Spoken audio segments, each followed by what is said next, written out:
badly for General Flynn. I feel very badly. He's led a very strong life, and I feel very badly, John. I will say this. Hillary Clinton lied many times to the FBI. Nothing happened to her. Flynn lied, and they destroyed his life. I think it's a shame. Hillary Clinton, on the 4th of July weekend, went to the FBI, not under oath. It was the most incredible thing anyone's ever seen. She lied many times. Nothing happened to her. Flynn lied, and it's like they ruined his life. It's very unfair. Thank you very much. Mr. President, when did you find out he lied to the FBI? In March, you also said this. Your server was physically located on your property, which is protected by the Secret Service. Now, I'm having a hard time figuring this out because this story's been all over the place, but there was one server on your property in New York and a second server hosted by a Colorado company and housed in New Jersey. Is that right? There were two servers? No. There was a server Just that one? was already being used by my husband's team, an existing system in our home that I used, and then later, again, my husband's office decided that they wanted to change their arrangements, and that's when they contracted with the company in Colorado. And so there's only one server? Is that what you're telling me? And it's the one server that the FBI has? The FBI has the server that was used during the tenure of my State Department service. Okay. In your statement, you said which was protected by the Secret Service. Why'd you mention the Secret Service? I mean, here's what I'm thinking. Could a Secret Service agent standing at the back door of your house protect someone in Russia or China from hacking into your system? Why'd you mention the Secret Service agent? Out of just an abundance of being transparent. Transparent. What's the relevance to protecting from classified information?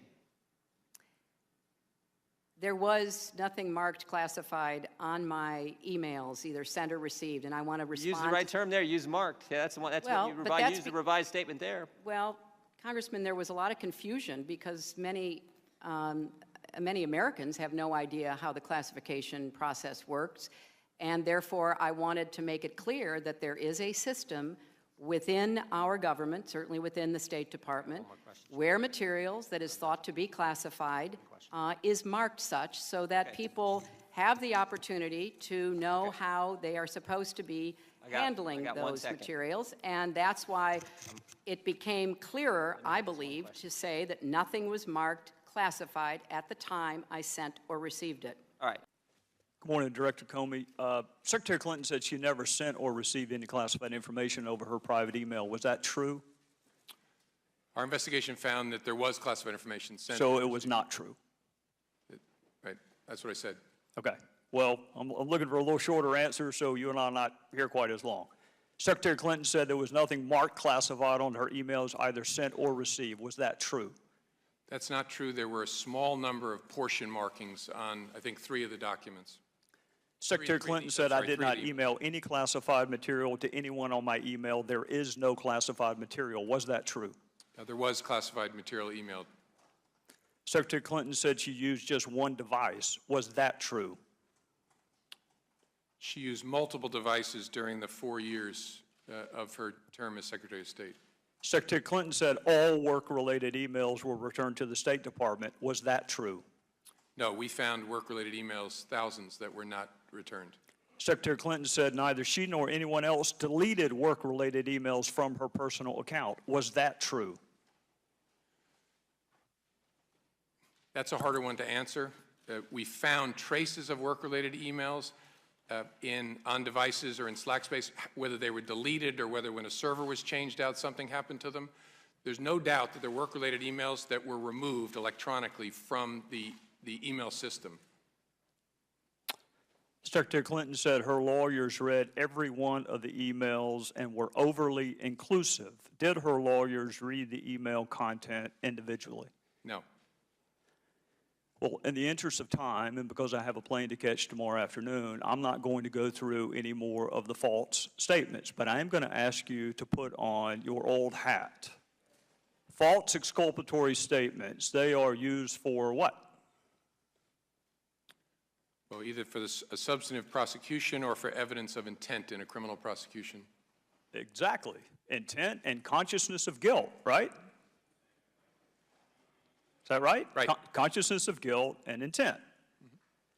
In your old job, you would prove intent, as you just referenced, by showing the jury evidence of a complex scheme that was designed for the very purpose of concealing the public record. And you would be arguing, in addition to concealment, the destruction that you and I just talked about, or certainly the failure to preserve. You would argue all of that under the heading of intent. You would also be arguing the pervasiveness of the scheme, when it started, when it ended, and the number of emails, whether they were originally classified or up-classified.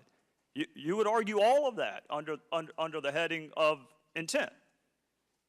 You would also probably, under common scheme or plan, argue the burn bags of daily calendar entries or the missing daily calendar entries as a common scheme or plan to conceal. 2 days ago, Director, you said a reasonable person in her position should have known a private email was no place to send and receive classified information. You're right, an average person does know not to do that. This is no average person. This is a former First Lady, a former United States Senator, and a former Secretary of State that the President now contends is the most competent, qualified person to be president since Jefferson. He didn't say that in 2008, but he says it now. She affirmatively rejected efforts to give her a state.gov account. She kept these private emails for almost 2 years and only turned them over to Congress because we found out she had a private email account.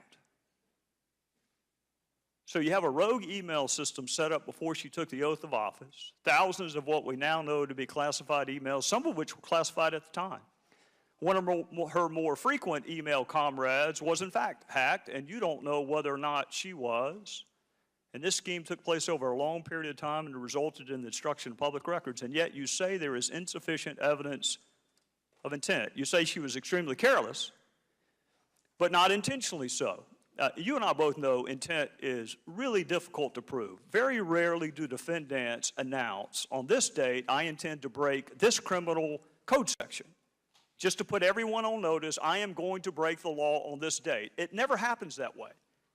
You have to do it with circumstantial evidence. Or if you're Congress and you realize how difficult it is to prove specific intent, you will formulate a statute that allows for gross negligence. My time is out, but this is really important. You mentioned there's no precedent for criminal prosecution. My fear is there still isn't.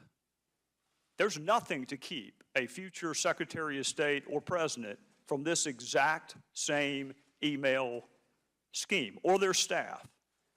And my real fear is this. It's what the chairman touched upon. This double-track justice system that is rightly or wrongly perceived in this country. That if you are a private in the Army and you email yourself classified information, you will be kicked out. But if you are Hillary Clinton and you seek a promotion to Commander-in-Chief, you will not be. So what I hope you can do today is help the average person, the reasonable person you made reference to, the reasonable person understand why she appears to be treated differently than the rest of us would be. With that, I would yield back. The left is probably hoping the hubbub over the Mike Flynn guilty plea will drown out this story, but a group of congressmen is demanding that the FBI investigate alleged special treatment of Hillary Clinton during its investigation into her private email server. Congressman Matt Gaetz of Florida sent a letter to FBI Director Christopher Wray asking the Bureau to explain its decision to investigate Clinton with a, quote, small team. What does that mean? The congressman joins us now. Congressman Gaetz, you've been all over this. People are saying, oh, you just don't understand when they say special investigation and small team, that's just routine kind of lingo. So you're making a big deal over nothing. Well, Laura, we now have smoking gun evidence that Hillary Clinton got special treatment, and it's important to provide context. We've got Loretta Lynch on the tarmac with Bill Clinton. We've got Loretta Lynch telling James Comey to call this a matter and not an investigation. Then we've got James Comey sucking this up to headquarters and keeping the investigators in the Washington, D.C. office away from the Clinton investigation. And then he drafts the exoneration statement before even conducting the interview. In 6 days, the FBI Director Christopher Wray will be before the House Judiciary Committee, and we need answers because Hillary Clinton didn't deserve special treatment. She should have been treated like every American, and now we know she was not. Do you think that when they say special treatment and the way they designated it, it was just, from what you can see with all the things you just laid out, it was just kind of soft pedaling it or shortcutting it, or we know the conclusion, let's just put some window dressing on it so it looks like it's official, but let's wrap this baby up as fast as possible. Is that what you're getting at? Well, that's what the evidence suggests. And when you look at the recent documents released about the tarmac meeting between Loretta Lynch and Bill Clinton, the FBI was more worried about spin control and public relations and punishing the person that released this information than they were about the improper conduct of the Attorney General of the United States. And so time and again, we see from the Obama era that they were determining the outcomes before actually conducting the investigation. That's not what the American people deserve, and that's why we're going to fight for a real investigation. Congressman, weren't they also desperate to find out who leaked the Clinton meeting on the tarmac with Loretta Lynch? Absolutely. Recently discovered emails show that the FBI was very concerned about who let the American people know that Loretta Lynch was meeting with Bill Clinton, but they weren't at all concerned about the fact that the meeting had occurred and had jeopardized this very critical investigation. So we're really seeing a circumstance where the FBI, the Lynch Department of Justice, was engaged in a cover-up of their activities, all at the same time they were determining the outcome of the Hillary Clinton investigation before actually doing it. All right, Congressman Gates, thanks for that update.